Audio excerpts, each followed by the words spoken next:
Hello, this is Perry Gruber. I'm the founder of Copiosis, and the presentation you're watching is a presentation that I gave back at the Portland Copiosis Tour.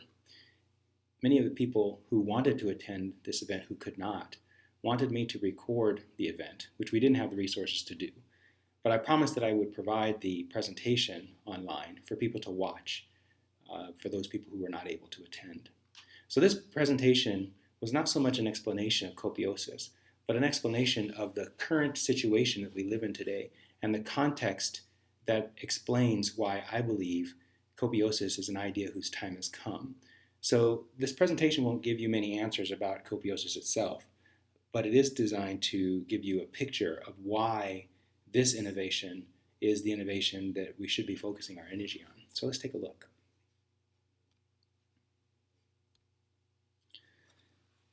I started the presentation talking about this thing, this mirror, and I talk about mirrors in this presentation because mirrors possess some unique qualities that we interact with on a daily basis. I would bet that at least one time a day you confront a mirror in your daily life, usually probably in the morning. And when you look at yourself in the morning, that mirror has some interesting properties. It has a way of presenting to you an image of yourself, and that image can be pretty much one of two different things. It could present to you the flaws that you see in yourself or the strengths that you see in yourself. And I argue that most people, when they present themselves, when they get in front of a mirror, what they see are the flaws. They don't look at the strengths that they see. They don't get in front of a mirror and say, wow, I'm a handsome devil, or wow, I'm going to change the world. In most cases, what we do when we look in a mirror is we look at our flaws. We look at the pimples that we want to eradicate. We look at our teeth and think about how much wider they can be. Or we look at our weight, our body shape, and make sounds like thinking that our body shape can be improved. And so I wonder sometimes if this is the reason why when we as a society look to our world, we don't see ourselves as the people who are capable of making changes that we want to see in the world. In fact, I think that this self-deprecation that takes place nearly every day when we get up in front of a mirror is the reason why we don't see ourselves as powerful, capable individuals, capable of changing our society and shaping it the way we want to see it. And because of that, I think we tend to look to other people, people like these, people who we identify as charismatic leaders, people who we identify as having the answers, people who we identify as heroes throughout history. And so we turn to these people to help us decide what to think, what to do, how to feel about certain things, what to believe, what not to believe, what to love, and what to hate. The interesting thing about these people is that they all have their own insecurities, of course, but they lead with their strengths. And they're no different than you and I. We have the ability to lead with our strengths too. But I think the nature of our society that confronts us with our inadequacies causes us to give up our power and put it in the hands of people like these, which isn't necessarily a bad thing. But the challenge that we have in today's society, I believe, is that these people no longer have the ability to allow through them the transformation that we all know is possible with regard to our societies. In fact, a lot of the people on this slide are dead, although their ideals live on. But I believe our society has become so fractured, so broken up into individual ideas and pursuits that a single individual, a single hero, or a era-level transformational leader or charismatic leader is not going to come and save the world for us. We're going to have to do it ourselves. One of the reasons why I believe this is the case is because these people are often easy targets for those who want to preserve the status quo. It's too easy to either character assassinate these people, outright assassinate these people, or put them into roles that marginalize their power and influence. And so as a result of all of this, I assert that there are no more traditional heroes or charismatic leaders that we can expect to come and save us. Now, since these people have left I believe they've left us with a pretty effective tool that has served us well throughout history. That tool we've used effectively to change all kinds of things in our society. Although I would argue we still haven't been able to be effective using this tool to make the fundamental change that I believe we need to make in the world in order for us to see the world that we really believe is possible.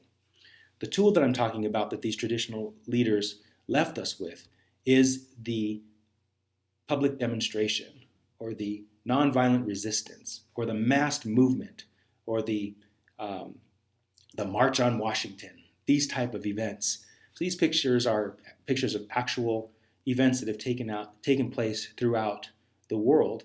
And when I think about public demonstrations and mass movements and nonviolent resistance and all of that, I have to think back to times like Gandhi and Martin Luther King and Kent State and those type of activities where we saw these mass movements galvanize public attention.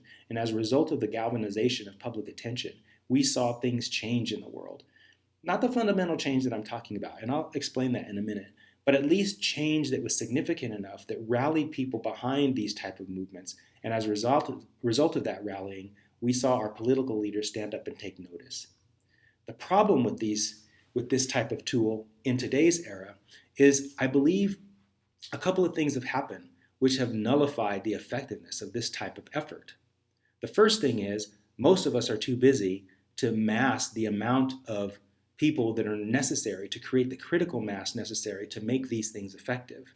Now, those type of activities, that type of critical mass still does occur in places like the Middle East where we had the Arab Spring and in Far East where we have the Hong Kong uprising. But even those events, as we have seen, have not made the significant fundamental change that we want to see in the world. And I argue that these tools, these strategies, just like charismatic leaders and heroes, are solutions for a bygone era. And so I argue in my presentation that the era of effective organized resistance is pretty much over. The main reason why I say this is because those people who wish to preserve the status quo, not only have they gotten really good at neutralizing charismatic leaders and potential heroes, but they've also gotten really good at neutralizing the power or the effectiveness of these type of mass movements. Because they have significant control of the media, it's not likely that the media pays much attention. In fact, you don't even have to think it's likely. It's obvious in our world today that the media doesn't pay very much attention to them these days. Sure, they'll cover them from time to time when the movement is significant, but after a while, public media attention on these type of events tends to wane. Not only that, but public consciousness has become kind of callous to these type of movements. We've seen them take place so many times throughout history. I believe even public consciousness no longer has the capability to be galvanized by these type of mass movements, no matter how large they are. And so this is why I believe these type of strategies or movements no longer are able to affect the kind of change that we want to see. But there's one other reason why I believe these type of processes or tools or methods no longer work. And this is probably the most important thing. And that is that the people who want to see or preserve the status quo have gotten really good at neutralizing these things. And by neutralizing, what I mean is they either ignore these things outright or they go inside the organizations and neutralize them from the inside using covert tactics. Now, that sounds like a conspiracy thing, but I want you to know I'm not a big conspiracy theorist, but I do believe that it's very easy to infiltrate and then neutralize these type of movements.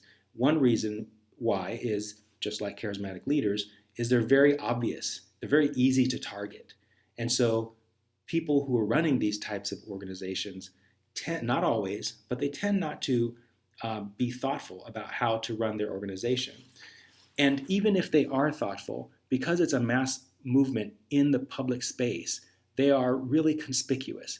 And when they're conspicuous, that means they're subject to infiltration and disbursement or neutralization by those powerful entities that want to preserve the status quo. Now, I'm not the only one who believes this is the case. there are other really influential people in the world who feel the same way. And one of those people is a person who has been recently recognized as a cultural or social hero, and that is Edward Snowden. And here's something that Edward Snowden had to say relative to what I'm talking about. Let's take a look at that. I'll give you a few minutes to read it.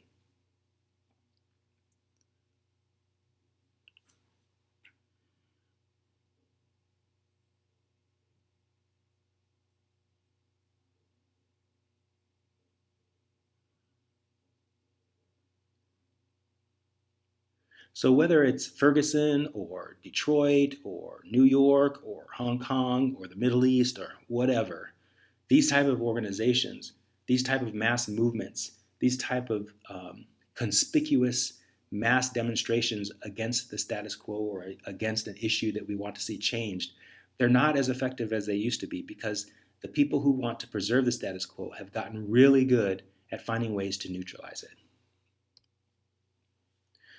So there's one other thing that we need to look at that I believe sets the context for why I believe innovations like Copiosis are the new method for making the fundamental change I'm talking about.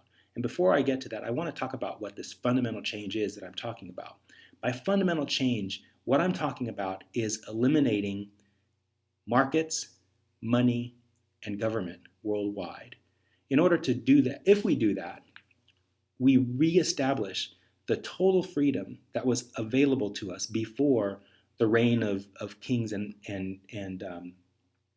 hierarchical organizational governments. Now, what I just said may sound, what's the word? It may sound confrontational, it may sound fantastic, it may sound preposterous, but I believe, and I think the evidence supports this belief, that long ago, before there was modern civilization, we ran our civilizations in ways that did not include markets, government, and money. And as a result of that, people were much free, resources were much more freely distributed, and people were much happier than they are today. And it's the main reason why many of the problems we face in the world today are having to be dealt with is because of the advent of markets, government, and money. In regards to that, this last thing that I wanted to show you that sets the context is one of those. So let's take a look at that. So whether you believe this or not is an interesting question. When I was in high school and college, what I learned was the government, at least in the United States, was, for the people, protecting the people, and establishing a context in which we could explore and express our liberties. But after college, when I did some reading on my own, what I discovered was governments actually weren't developed in order to preserve the liberties and safety of the masses. What they were designed for was to preserve the power and influence that influential, powerful people in a given community had. Even in the United States, government was never meant to allow the freedoms to be expressed by the masses. Instead, it was meant to preserve the power of those who were in the upper classes at the time our government was established. Now, I'm not saying this because it's conjecture. Recent readings that I've done of authors such as David Graeber and Howard Zinn illustrate this in clear, factual ways. So it's not my personal conjecture that modern government has never been meant to protect or preserve our freedoms. It seems to be a fact in my reading.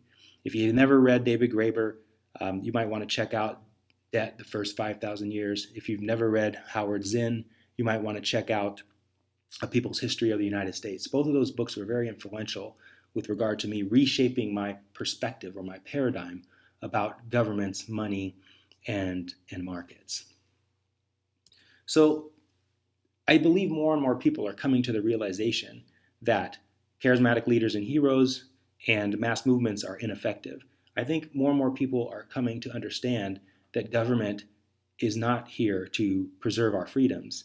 Instead, it tends to operate more in its own self-interest or in the self-interest of the powerful than the rest of us. And let me just stop and talk about this this distinction between the powerful and the rest of us. When I'm talking about the powerful, I'm not saying that these people are evil, that they're out to manipulate us, that they're out to control us, the rest of us, and that the rest of us are the good guys and the wealthy elite are the bad guys. I believe we all are in the same boat together. And I believe that the solution that's going to work in terms of transforming our society and our planet for the better is going to be a solution that includes everybody. It not only includes everybody in the implementation of the solution, but it also includes everybody in terms of how that solution benefits people. If a solution doesn't benefit the 1% as well as it benefits the 99%, it's not the best solution, in my opinion. Thankfully, I believe that copiosis benefits everybody, including the 1%. So I don't want you to think that because I'm pointing out that governments are designed to protect the powerful, that I'm meaning to say that the powerful, the people that are currently in power, are evil or bad or in some way have taken advantage of us. That's not my personal belief at all. It may be your belief, and you're fine to hold on to those beliefs. But my belief is that we're all doing the best we can in a flawed system, and some of us have done better than others. So more and more people are beginning to realize that these three things, leaders and heroes, or charismatic leaders and heroes, mass demonstrations and organized resistance, and governments, are not going to work going forward. The great thing that as more people are coming to realize this, the cool thing about it is they go one of two ways. They either go into despair or they see hope. And the people that see hope in this realization are the people that are going to bring the changes that we need to see in the world.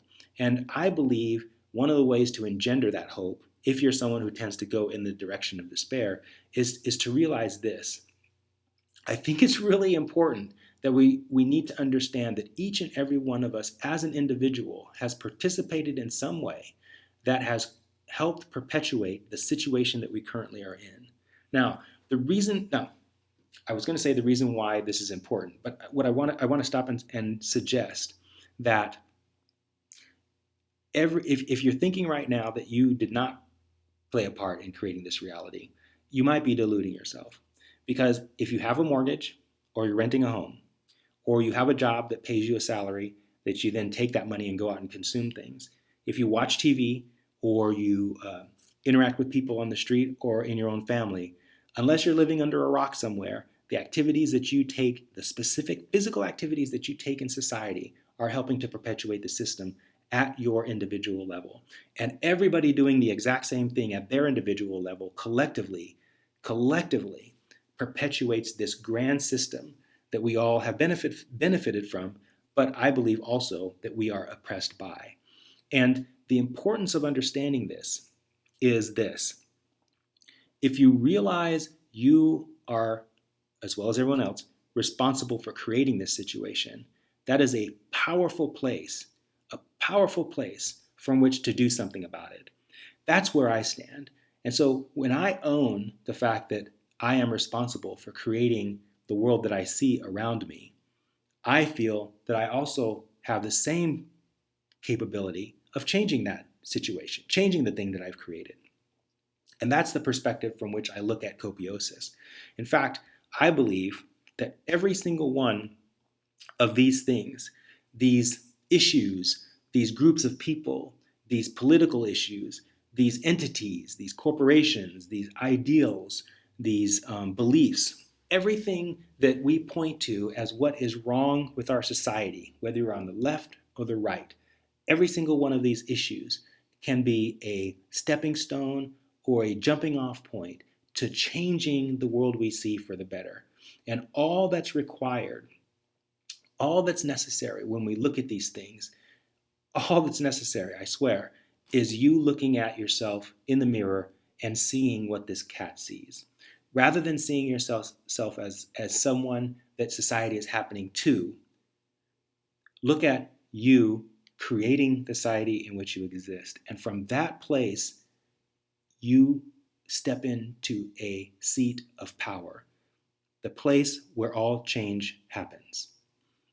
Now, just because I'm suggesting that you created this circumstance that you see, that all of these issues that we point to and complain about are jumping off points for social change. Just because I'm saying all of that doesn't mean that you have to actually do anything in the world to change it. All you have to do is shift your experience of the world that you're in. I cannot overemphasize how important shifting your perspective on how you see the world is with regard to seeing change taking place. All I can do is just say, try it and see what happens. Try it. Be your own hero.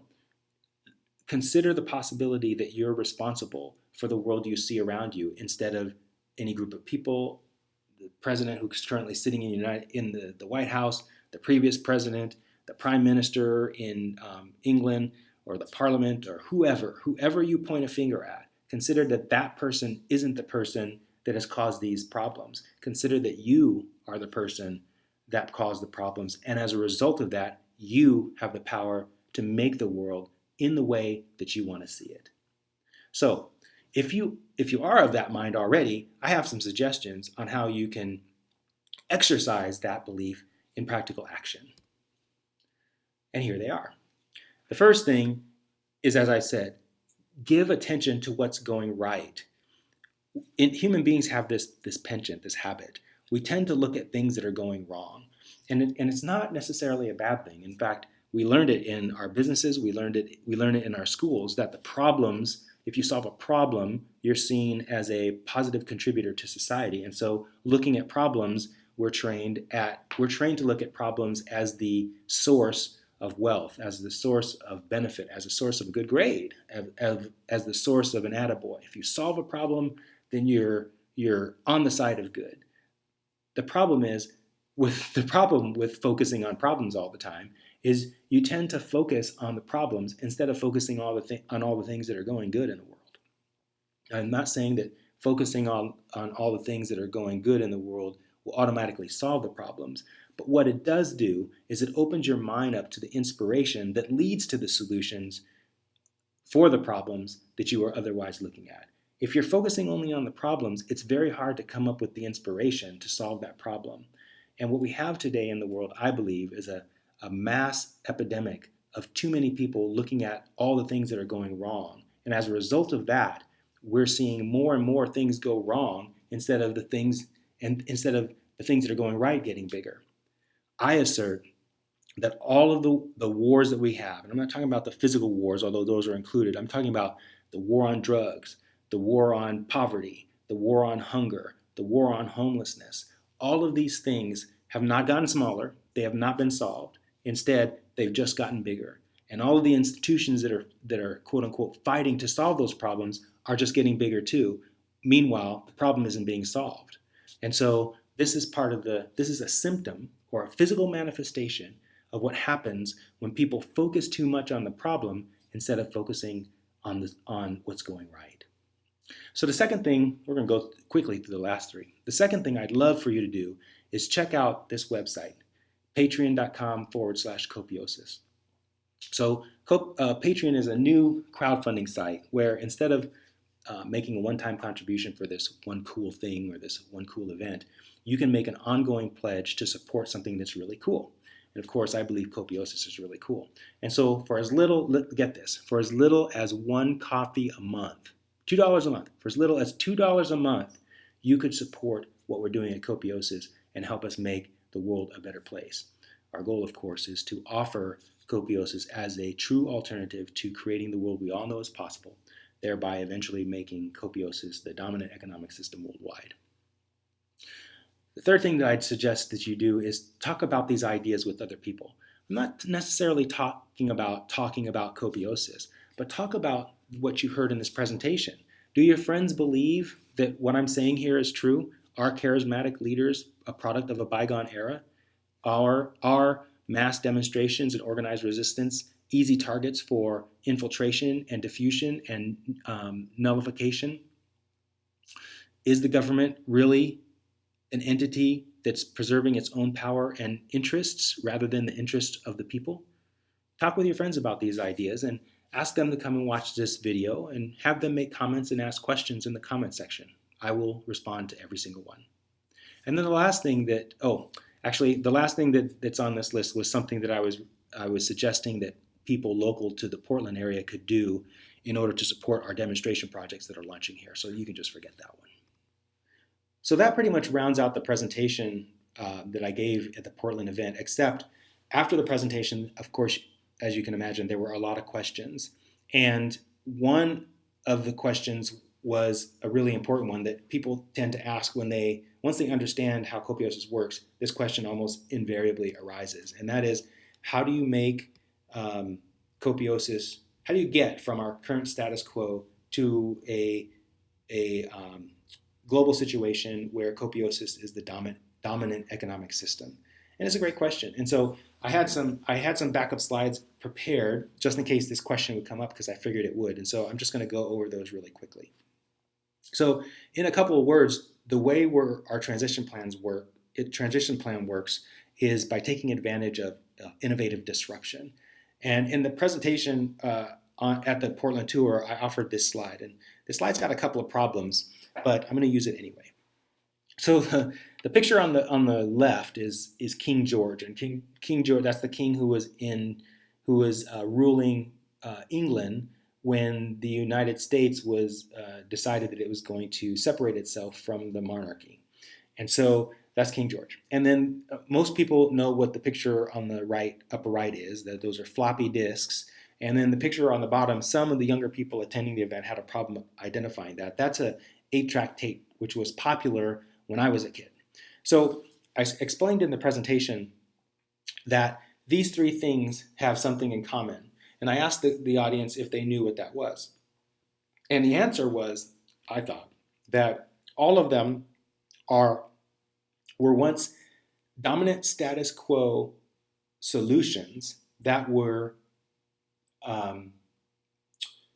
replaced over time by a better solution. For the reign of King George of England over the American colonies, the better solution was democracy, or actually a federal republic.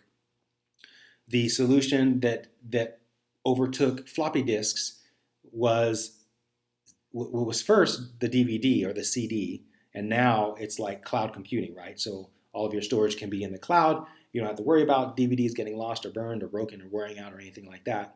So we have that solution. And then for the 8-track tape, it was a series of progressive technological advances, right? It was 8-track tapes, then it was cassette tapes, and if I remember correctly, it was cassette tapes, then smaller cassette tapes, then smaller cassette tapes, and then it was CDs, and then it was smaller CDs, and then it was MP3 players, and now we have the music also streaming from the cloud.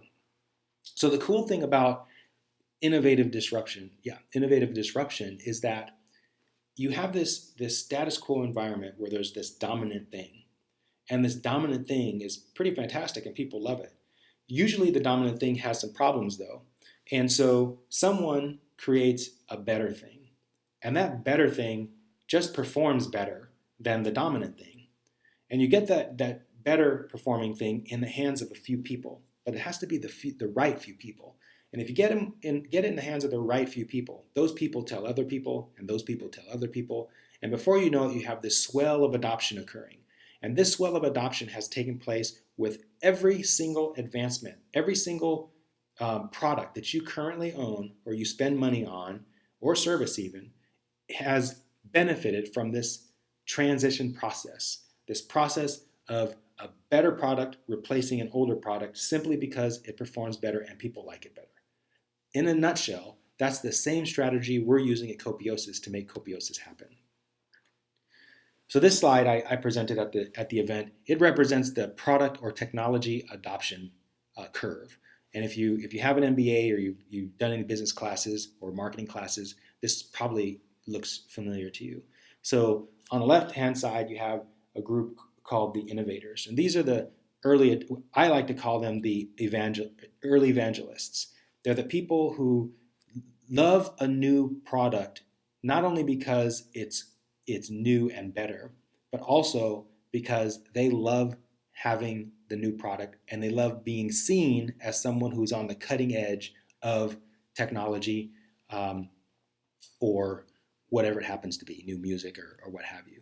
These people love being on the leading edge. They're the people that you see standing in line at Apple when the new iPhone comes out. They're the people that you see dressed as Darth Vader and Darth Maul and stormtroopers waiting for the next Star Wars to come out. In fact, I will bet you that you'll see those same people in December when the new J.J. Abrams Star Wars movie comes out. These are the early evangelists. These are once they see that movie, they're going to go to their friends and they're going to rave about how great it was. That's the kind of people that we're currently attracting to the Copiosis innovation. And those are the right people that you want to get a new, better product in the hands of.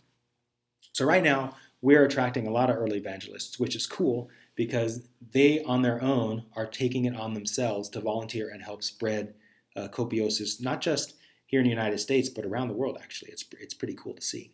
So the first step in our transition plan is to get Copiosis in the hands of the early evangelists. Check, we're already doing that.